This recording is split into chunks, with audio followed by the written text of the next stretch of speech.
చూడండి, ద్వితీయోపదేశ కాండం 6వ అధ్యాయం 10-11.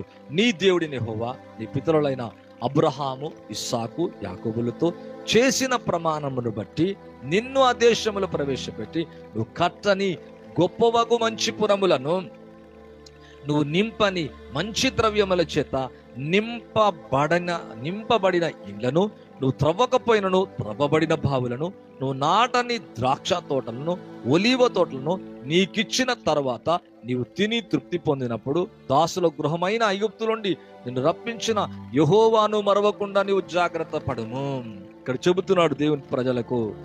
దేవునికి వాక్యంలో చూస్తే చాలా చక్కటి మాటలండి. 6వ అధ్యాయము ద్వితీయోపదేశ కాండం 10వ వచనం. నీ దేవుడిని యెహోవా నీ పితరులకు ఇచ్చిన వాగ్దానం. అవును, వారికి వాగ్దానం చేశాడు. అందుకే వాగ్దానం చేస్తే బైబిల్ నుంచి ప్రతిరోజు కూడా వాగ్దానం చూడాలా. ఇయర్లీ కాదు, ఇయర్లీ వన్స్ కాదు, ఎవ్రీ డే వాక్యము చదివినప్పుడల్లా ఆయన స్వరములో నుంచి, ఆయన ఆత్మలో నుంచి డ్రీమ్ ఆర్ విజన్ మరి లేదా ఆ స్వరములోంచి, ఆ ఆత్మ స్వరములోంచి ఒక వాగ్దానం పొందాలా, వాగ్దానాన్ని వినాలా. అప్పుడు నీ జీవితం బలముగా ముందుకు సాగలదు, ధైర్యముగా ముందుకెళ్ళగలవు. దేవునికి వాక్యం అంటుంది, నీ దేవుడిని యెహోవా నీ పితరులైన అబ్రహాము, ఇస్సాకు, యాకోబులతో చేసిన ప్రమాణమును బట్టి నిన్ను ఆ దేశములో ప్రవేశపెడతాడు. ఏదైతే ప్రామిస్ చేశాడో దాంట్లోకి ప్రవేశపెడతాని దేవుడు వాగ్దానం చేశాడు. దాంట్లో ప్రవేశపెట్టినట్టుగా చూస్తున్నాం. ప్రవేశపెట్టి నువ్వు కట్టని గొప్పవగు మంచి పురములంట. ప్రతి చోట కూడా ఏంటంటే మంచి దేశం, మంచి పురములంట. దేవునికి వాక్యం. నువ్వు కట్టనివంట, కట్టని వాటిని ప్రభు నీకు ఇవ్వడానికి ఇష్టపడుతున్నాడు. నువ్వు నింపని మంచి ద్రవ్యముల చేత నింపబడిన ఇండ్లను, నువ్వు త్రవ్వకపోయినను త్రవ్వబడిన బావులను, నువ్వు నాటని ద్రాక్ష తోటలు, ఒలీవ తోటలు నీకిచ్చిన తర్వాత నువ్వు తిని తృప్తి నొందిన తర్వాత పొందినప్పుడు దేవునికి వాక్యం అంటుంది, దాసుల గృహమైన ఐగుప్తులో నుండి నిన్ను రప్పించిన యెహోవాను మరవకుండా నువ్వు జాగ్రత్త పడము. చాలా కన్నీరు విడుస్తాం, ప్రార్థిస్తాం. ప్రభా, పిల్లలైతే ఇలాగా, ఉద్యోగం దొరికితే ఇలాగా ప్రభా, నాకు ఈ మేలు చేస్తే ఇలాగా, ఈ అప్పు తీరితే ఇలాగా ప్రభా. అది జరిగిన తర్వాత మన జీవితంలో కృతజ్ఞత ఉండదండి. దేవుని మర్చిపోతా ఉంటాం. అందుకే దాసుల గృహంలోంచి నేను తీసుకొచ్చా, బానిసత్వంలోంచి, ఎంతో వేదనకరమైన పరిస్థితుల నుంచి తీసుకొచ్చాం. అంటే 25 నీ జీవితం ఎంతో వేదనకరమై ఉండొచ్చు. అయితే విశాలమైన దేశంలోకి వారిని నడిపించినట్లుగా మరి దేవుడు తన మంచి వాగ్దానములోకి నేను తీసుకొస్తున్నాడు. మంచిలోకి ప్రవేశపెడతాడంట. ఇక్కడ అంటున్నాడు, ఐగుప్తు నుండి నిన్ను రప్పించిన యెహోవాను మరువకుండా నువ్వు జాగ్రత్త పడాలంట. అవును, ప్రభుని మరవద్దండి. ఆ ప్రభుని స్తుతించాలా, అనుదినం ఆరాధించాలా, సేవించాలా. దేవుని కొరకే రోషముగా నువ్వు జీవించడానికి ప్రయత్నం చేయాలా. అవును, నీవు నీ కుటుంబం దేవుడి చేత దీవించబడుగాక. నీ సమస్యలు యేసు క్రీస్తు నామములో తొలగిపోనుగాక. ప్రతి దారిద్ర్యం యేసు నామములో వెళ్ళిపోనుగాక. ఆ మంచి దేశం మీద దేవుని కన్నులున్నాయి. అవును, అది లక్ష్యపెట్టు దేశం అంట. అక్కడ కరువు ఉండదంట, లోపం ఉండదంట. దేవునికి వాక్యం అంటుంది, అక్కడ నువ్వు తింటామంట, అది వర్ష జలమిచ్చునంట. మరి దీవారాత్రములు ప్రభు యొక్క కన్నులు దాని మీద ఉన్నట్టుగా వాక్యములో చూస్తున్నాం. నిజమే పిల్లరా, ఇక్కడ అంటున్నాడు జాగ్రత్త పడాలా. దేనికి తెలుసా? నిన్ను రప్పించిన యెహోవాను ఒకవేళ నువ్వు మర్చిపోతావేమో. నువ్వు త్రవ్వకపోయినా, నువ్వు బావులను త్రవ్వకపోయినా, నువ్వు నాటకపోయినా, నీకు ఇచ్చిన తర్వాత తిని తృప్తి పొంది నువ్వు నింపని మంచి ద్రవ్యముల చేత నింపబడిన ఇండ్లను నువ్వు కష్టపడకపోయినా నువ్వు నీ జీవితంలో ఇది ఇస్తున్నాడని చెబుతున్నట్లుగా దేవుని యొక్క వాక్యంలో చూస్తున్నాం. నువ్వు కట్టని గొప్పవాగు మంచి పురములు, నువ్వు కట్టలేదు వాటిని, నీ కట్టని వాటిని నేను ఇస్తున్నాను. ఎటువంటి నువ్వు కట్టని గొప్పవగు మంచి పురములంట. ఎంత అద్భుతమైన కార్యం అండి. అందులోకి ఇశ్రాయేలు ప్రజలు అవిధేయులు, దేవునికి తిరుగుబాటు చేయువారు అనేక మార్లు దేవుని మాట విననులని ప్రజల్ని ప్రవేశపెట్టాలని ఎంత ఆశపడుతున్నాడండి. ఈరోజు ఒకవేళ నీ జీవితంలో తన మంచిని బట్టి, తన ప్రేమని బట్టి, తన కుమారుని నీకు ఇవ్వటమే కాదు, మరి ప్రభు తన రక్తాన్ని కార్చటమే కాదు, ప్రాణం ఇవ్వటమే కాదు, మన నుంచి తిరిగి లేచిన యేసయ్య నీకు ఒక మంచి వాగ్దానం చేస్తున్నాడు. మంచిలోకి నువ్వు ప్రవేశిస్తావంట. కనుక నీ ధైర్యం ఏమాత్రం కూడా విడిచిపెట్టవద్దు, నిరాశపడద్దు, కృంగిపోద్దు, నీ విశ్వాసాన్ని కోల్పోద్దు, అధైర్యపడవద్దు. ఇంకో విధంగా చెప్పాలంటే బలహీనం కాక ఇంకా నువ్వు స్ట్రెంగ్త్ అయి ప్రార్థనలో ముందుకు సాగాల. ఇదే ద్వితీయోపదేశ కాండం దేవుని యొక్క వాక్యములు గనక చూస్తే మరి 11వ అధ్యాయము, ద్వితీయోపదేశ కాండం 11వ అధ్యాయము 9వ వచనాన్ని చదువుతున్నా. యెహోవా వారికి వారి సంతానమునకు దయచేసేదనని మీ పితరులతో ప్రమాణం చేసిన దేశమున, అనగా పాలు తేనెల దేశమున మీరు దీర్ఘాయుష్మంతులగునట్లు నేను ఈ దినమున మీకు ఆజ్ఞాపించిన ఆజ్ఞలన్నీ మీరు గైకొనలా. మీకు దీర్ఘాయుష్షు కావాలంటే ఈ ఆజ్ఞలు, ఈ విధులు మీరేం చేయాలంటే గైకొనాలని ప్రభు మాట్లాడుతున్నట్టుగా చూస్తున్నాం. మనలా చెప్తున్నాడు, ఈ పితరులకు ప్రమాణం చేసిన, అనగా పాలు తేనెల దేశం అంట. ఎంత అద్భుతమైన కార్యం! ఆ దేశంలో మీరు ఎలాగ ఉండాలి తెలుసా? ఆ దేశం ఎటువంటి దశ? పాలు తేనెల దేశం. మీరు దీర్ఘాయుష్మంతులగునట్లు మీకు ఆజ్ఞాపించిన ఆజ్ఞలన్నీ గైకొనలా. మీరు స్వాధీనపరుచుకొనబోవు దేశం మీరు బయలుదేరి వచ్చిన ఐగుప్తు దేశం వంటిది కాదు. ఒక డిఫరెంట్, అది చాలా మంచిది. ఐగుప్తు దేశం వంటిది కాదు. అక్కడ నువ్వు విత్తనములు విత్తి కూర తోటకు నీరు కట్టునట్లు నీ కాళ్ళతో చేనులకు నీరు కట్టితివి. అక్కడ నువ్వు అలా చేసావు, కానీ ఇక్కడ అలా చేయవంట. నువ్వు విత్తనములు విత్తి కూర తోటకు నీరు కట్టినట్లు నీ కాళ్ళతో నీ చేలకు నీరు కట్టితివి ఐగుప్తులో. అయితే ఇక్కడ అట్లా కాదు.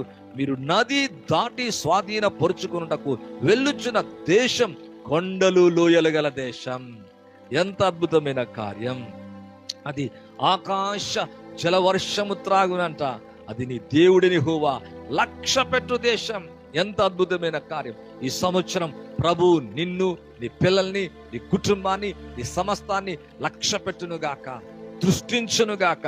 ఎందుకంటే ప్రవేశపెట్టి లక్ష్యముంచుతున్నాడు. ఇక్కడ నీ దేవుడిని యెహోవా కన్నులు సంవత్సరాది మొదలుకొని సంవత్సరాంతం వరకు ఎల్లప్పుడూ దాని మీద ఉండునట.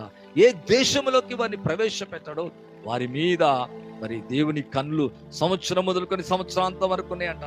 ఈ సంవత్సరం నీ మీద, నీ ఇంటి వారి మీద, నీ పిల్లల మీద దేవుని కన్నులుండును గాక, దేవునిక లక్ష్యముండును గాక. అక్కడ కరువు అనేది లేదంట. ఆకాశ వర్ష జలం త్రాగును. అది నీ దేవుడిని యెహోవా లక్ష్యపెట్టు దేశం. ఎంత అద్భుతమైన కార్యం అండి! లైవ్ చూస్తున్న మీ జీవితంలో మరలా అంటున్నా, ప్రతి మంచి ప్రామిస్ లోకి ప్రవేశించదు గాక, ప్రతి వాగ్దానం నీ జీవితంలో నెరవేరును గాక. ఈ యొక్క జనవరిలో నీ జీవితంలో గొప్ప కార్యం జరుగును గాక. దేని కొరకు ఎదురు చూస్తున్నావో నీ ఆశ యేసు నామములో భంగము కానేరక ఉండును గాక. ప్రతి అప్పు యేసు నామములో కొట్టివేయబడును గాక. ప్రతి బలహీనత క్రీస్తు యేసు నామములో తీసివేయబడును గాక. నీ ఎక్స్ట్రా టైం ఇది, ఈ 26 అనేది ఇది కూడా వేగవంతంగా జరిగిపోతూ ఉంది. కాబట్టి సమయాన్ని మరి సద్వినియోగం చేసుకుంటూ ముందుకు మనం జాగ్రత్తగా వెళ్ళడానికి ప్రయత్నించాలా. ఇంకా ప్రభువుని ప్రేమించే వారిగా ఉండాలా. దేవునికి వాక్యంలో యెహెజ్కేలు గ్రంథం 26వ అధ్యాయం 6వ వచనాన్ని కనుక చూస్తే, వారిని ఐగుప్తు దేశం నుండి రప్పించి వారి కొరకు నేను విచారించినది, పాలు తేనెలు ప్రవహించినది సకల దేశములకు ఆభరణమైనదినైనా దేశంలోనికి తోడుకొని పోయేదని చెప్పిన కాలమునని నేను ప్రమాణం చేసేది. ఇక్కడ దేవునికి వాక్యం అంటుంది, వారిని ఐగుప్తు దేశం నుండి రప్పించి వారి కొరకు నేను విచారించినది, పాలు తేనెలు ప్రవహించినది. దేవుడు విచారించి దేశంలో తీసుకొస్తున్నాడు. సకల దేశాలకు ఆభరణమైనది నైనా దేశంలోనికి తోడుకొని పోతాడంట. ఎంత అద్భుతం! దేవునికి వాక్యం తోడుకొని వెళ్తున్నాడు. దేనికి తెలుసా? సకల దేశాలకు ఈ దేశం ఆభరణముగా ఉంటుందంట. దేవుడు నిన్ను అలాగూ చేయనుగాక, ఆభరణముగా చేయనుగాక. సకల దేశాలకు ఈ యొక్క పాలు తేనెల దేశం ఎలాగుందంటే సకల చుట్టూన్న దేశాలన్నిటికీ ఇది ఆభరణముగా ఉందంట. ఎంత అద్భుతమైన కార్యం అండి! సకల దేశాలకు ఆభరణమునై నదియునైనా దేశంలోకి తోడుకొని పోయేదని చెప్పిన కాలముననే నేను ప్రమాణం చేస్తాను. అంటే ఆ దేశంలోకి మీరు ఏం చేస్తారంటే వారిని తోడుకొని వెళ్తున్నట్ట. ప్రతి మంచిలోకి ప్రభు నిన్ను తోడుకొని వెళ్ళను గాక. ప్రతి కీడు తప్పించబడదు గాక. ప్రతి కీడు నుంచి నిన్ను నీ పిల్లల్ని తప్పించును గాక. దేవునిక దూతలు అలాగా నిత్యము నీ చుట్టూ ఉండును గాక. అందుకే యెహోవా యందు భయభక్తులు గల వారి చుట్టూ దూత కావలి ఉండి వారిని రక్షించను. కనుక వెనుక వాటిని మర్చిపో. గత జీవితాన్ని వదిలిపెట్టు.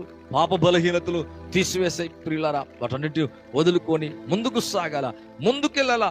ముందుకు మంచి గతి ఉంది, ముందుకు గుడ్ లైఫ్ ఉందంట, మంచి భవిష్యత్తు ఉందంట.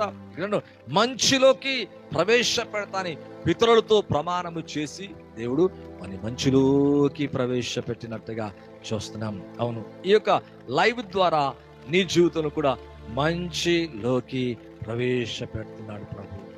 ఈ సంవత్సరం అంతా ఆయన కన్నులు నీ మీద ఉన్నాయి. ఏ కొరత ఉండదంట, ఏ లోపం ఉండదంట. అవును, దేవుని యొక్క వాక్యం అంటుంది. అందుకే మోషేతో నిర్గమకాండ 33:19 చూస్తే దేవుని యొక్క వాక్యం, నా మంచితనమంతా ఈ సంవత్సరం అంతా నీకు, నీ పిల్లలకు, నీ కుటుంబానికి, నీ ఇంటి వారికి, నీ చేతి పనులలో, నీ వ్యాపారంలో, నీ ఉద్యోగములో, నువ్వు చేస్తున్న దాంట్లో, నీ మినిస్ట్రీలో, నీ వ్యక్తిగత జీవితములో, నీ ఆరోగ్యములో తన మంచితనమంతా కూడా దేవుడు కనపరచునుగాక. మంచితనమంతా నిజం 33లో మీరు గనక 19 గనక చూస్తే, నా మంచితనమంతా నీ కనపరుస్తానని మోషేతో చెబుతున్నాడు. ఈ సంవత్సరం అంతా దేవుని మంచితనం రుచి చూచుదుగాక, మంచి వాగ్దానములోకి ప్రవేశించదుగాక. అవును, మంచిలోకి ప్రవేశించదుగాక. ఏదైతే ప్రామిస్ చేస్తాడు ఇశ్రాయేలు ప్రజలకు, మరి తోడుకొని వెళ్తున్నాడు. ఆ దేశం ఎలాగుందంటే ఆభరణకరమైందంట. అవును, ప్రభు నిన్ను అలాగా అన్ని విషయాల్లో కూడా లేవనెత్తునుగాక. అది దేవుని యొక్క వాక్యంలో ద్వితీయోపదేశ కాండము గనక మనం చూసినట్లయితే ఇక్కడ ఒకటి ఉంటుంది పిల్లలారా, 6వ అధ్యాయము 10, 10, 11, 12 చదువుతున్నా. నీ దేవుడిని యెహోవా నీ పితరులతో అబ్రహాం ఇస్సాకులతో ప్రమాణ చేసిన దేశములో నేను ప్రవేశపెట్టి దీంట్లో కొంచెం ముందుకెళ్దామండి. 19వ వచనం చదువుతున్నా. ఇది అధ్యాయము 19వ వచనం, 19th వర్డ్స్. యెహోవా చెప్పిన ప్రకారం నీ పితరులతో ప్రమాణము చేసిన ఆ మంచి దేశంలో నీవు ప్రవేశించి దాన్ని స్వాధీనపరచుకున్నట్లు నీవు యెహోవా దృష్టికి యథార్థమైనది, ఉత్తమమైనది చేయాలా. ఈ సంవత్సరం అదే మనం చేయాల్సింది. దేవుని దృష్టికి ఎలాగుండాలంటే ఉత్తమమైనది, యథార్థమైనది చేయాలంట. అవును, ఉత్తమమైంది, యథార్థమైంది అంటే మంచి మనసుతో కాలేబు అలా చేశాడు గనక ప్రవేశపెట్టాడు. మనం కూడా మన జీవితంలో ఈ సంవత్సరం అంతా ప్రభు దృష్టికి మరలా చదువుతున్నాను, వినడానికి ప్రయత్నించాల. యెహోవా చెప్పిన ప్రకారం నీ పితరులతో ప్రమాణము చేసిన ఆ మంచి దేశంలోకి నీవు ప్రవేశించి దాన్ని స్వాధీనపరుచుకున్నట్లు నీవు యెహోవా దృష్టికి ఎలాగుండాలంటే, దేవుని దృష్టికి, యేసు ప్రభు దృష్టికి ఎలాగుండాలంటే యథార్థమైనది, ఉత్తమమైంది చేయాలంట. అవును, దేవునికి ఇష్టమైంది చేయాలా, ఉత్తమమైంది, బెస్ట్ చేయడానికి ప్రయత్నించాలా, గుడ్ థింగ్స్ చేయడానికి ప్రయత్నించాలా. నీ పడక, నడక, నీ విధానం, నీ జీవితం అలా ఉత్తమమైంది యెహోవా దృష్టికి చేసిన వారు ఎందరో ఉంటున్నారు. యేసు అలా చేశాడు, పాపానికి దూరంగా పారిపోయాడు. ఎంతో అవకాశం ఉంది కానీ దూరంగా పారిపోయిన కారణాన్ని బట్టి లిఫ్టప్ అవుతున్నాడు. ఫరో తర్వాత ఫరోగా యేసోబుని చేసినట్లుగా, దేశమంతటికి ఆహారం పంచిపెట్టినట్లుగా, అన్నదమ్ములందరికీ ఆహారం ఇచ్చినట్లుగా, వారి యొక్క దేశంలో కరువు తీర్చడానికి డ్రీమ్ ఏదైతుందో దాన్ని చక్కగా ఎక్స్ప్లెనేషన్ చేసినట్లుగా, దేవుని ఆత్మ ద్వారా తెలియజేసినట్లుగా ఫరో తర్వాత ఫరోగా మార్చబడడానికి కారణం ఏంటంటే, అంత ఉన్నత స్థాయికి ఎదగడానికి కారణం ఏంటంటే దేవుని దృష్టికి యథార్థంగా, ఉత్తమంగా చేశాడు గనుక మంచిలోకి ప్రవేశపెట్టబడ్డాడు. ఈరోజు నీ జీవితాన్ని కూడా, నీ కుటుంబాన్ని, నీ వ్యక్తిగత జీవితాన్ని, నీ స్పిరిచువల్ లైఫ్ని, నీ ఆత్మీయ జీవితాన్ని, అలాగే నీ వ్యక్తిగత జీవితాన్ని దేవుడు ఉన్నతపరచాలని కోరుకుంటున్నాడు, శక్తివంతంగా మార్చాలని కోరుకుంటున్నాడు. నీ ద్వారా దేవుడు అద్భుతాలు చేయాలని కోరుకుంటున్నాడు. దెయ్యాలు వెళ్ళగొట్టగలడు, ఆయన నామములో దెయ్యములను వెళ్ళగొట్టతారంట. అవును, యేసు నామములో చేతులు ఉంచినప్పుడు రోగులు స్వస్థపరచబడతారు. ఈ రాత్రికాల సమయంలో ఈ వాక్యాన్ని వింటున్నా నీ జీవితంలో ప్రతి మంచిలోకి నువ్వు ప్రవేశించదు కాక. అవును, నీవు యెహోవా దృష్టికి యథార్థమైంది. అవును, దానియేలు యథార్థంగా ఉన్నాడు దేవుని దృష్టికి. అందుకే ముగ్గురులో ముఖ్యుడంట దానియేలు అంట. దేవుని జ్ఞానము, తెలివి, వివేచన, మరి మర్మ జ్ఞానము కలిగిన వాడు, ఉత్తమమైనది దేవుని దృష్టికి చేశాడు గనక అన్ని ఉన్నతంగా లేపుతున్నాడు, మంచిలోకి ప్రవేశపెడుతున్నాడు. అలాగా బైబిల్లో చూస్తే అందరు ఉన్నారు. ఎస్తేరు అలాగే ఉంది. ఋతు అలాగే ఉంది. మరి దేవునికి వాక్యంలో చూస్తే యేసోబు అలాగే ఉన్నాడు.